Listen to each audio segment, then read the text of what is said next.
பூண்டு ரேட் வந்து ரொம்ப ஓவர் ஆயிடுச்சு போல. 1/2 கிலோ வந்து ரூ. 70க்கு நான் வாங்கிட்டு வந்தேன். இதுல வந்து 1 கிலோ இருக்கு. ரீசெண்டா ஊருக்கு போயிருந்தேன்ல, அப்ப வந்து ரொம்ப நாளா எனக்கு ஒரு ஆசை. இந்த அடுப்பு வந்து சுத்தமா எரியவே மாட்டுது. ஒரு அடுப்பு எரிஞ்சா இன்னொரு அடுப்பு எரிய மாட்டுது. எப்படியாவது நம்ம வந்து ஸ்டவ்வும் இந்த குக்கரும் வாங்கினோம். 2 குக்கர வச்சு மேனேஜும் பண்ண முடியல. அப்புறம் காலையில தியாசினி கூட கொஞ்சம் விளாண்டா தான் நம்ம வேலை பார்க்கவே ஆரம்பிப்பா. புது அடுப்பு வாங்கியாச்சு நம்ம வீட்ல. ஊருக்கு போயிருந்தப்ப எங்க தம்பி, எங்க அம்மா, எங்க சித்தி எல்லாருமே எனக்கு எப்பொழுதுமே பணம் குடுப்பாங்க வரும்பொழுது. எங்க அம்மா வந்து எனக்கு தீமிரி நாளே வந்து குடுத்துட்டாங்க ஒரு ரூ. 1000. அத எடுத்து தெரியாம என் வீட்டுக்காரருக்கு தெரியாம வச்சாச்சு.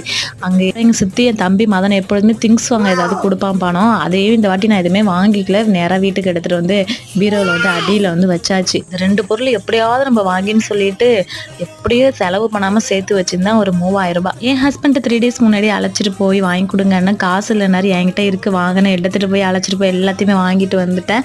3 குக்கர் வந்து காம்போ செட் தான் போட்டிருந்தாங்க. 1700.